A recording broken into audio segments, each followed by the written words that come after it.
At ayun na nga po, first gala na nga po ng EDSI. Yan po ang ating pag-uusapan ngayong gabi mga kalingap. So bago nga po natin ipagpatuloy yan mga kalingap, wag po muna natin kalimutan na suportahan ang founder ng Kalingap at nag-iisang ama ng Kalingap na si Kuya Bal Santos Matubang at Kalingap Prab. Sa araw-araw po nilang pagtulong ating suportahan para mas marami pa po silang matulungan, lalong-lalo na po ang mga nangangailangan. Ganon rin po ang kanilang may bahay na si Ate Edna Vlogs at Jackie Tapia. Patuloy po natin suportahan mga kalingap.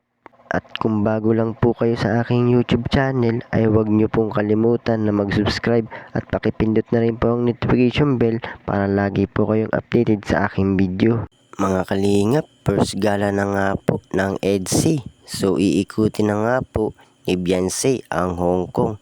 Ito na nga po ang pagkakataon ni Beyonce para mapuntahan niya ang mga magagandang lugar kung saan pinapangarap po ni Beyonce at may sinabi pa nga po dito si Papa Eds mga kalingap.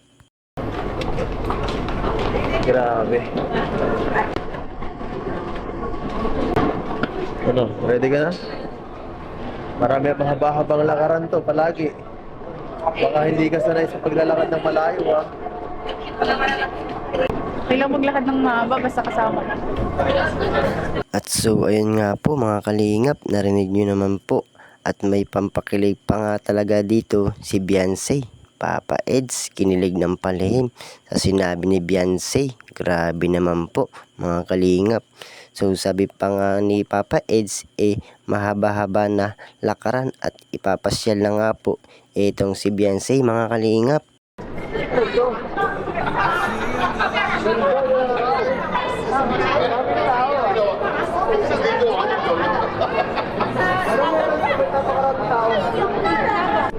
Dapat pang profile picture yan eh. Oo. Kami na, picturean natin.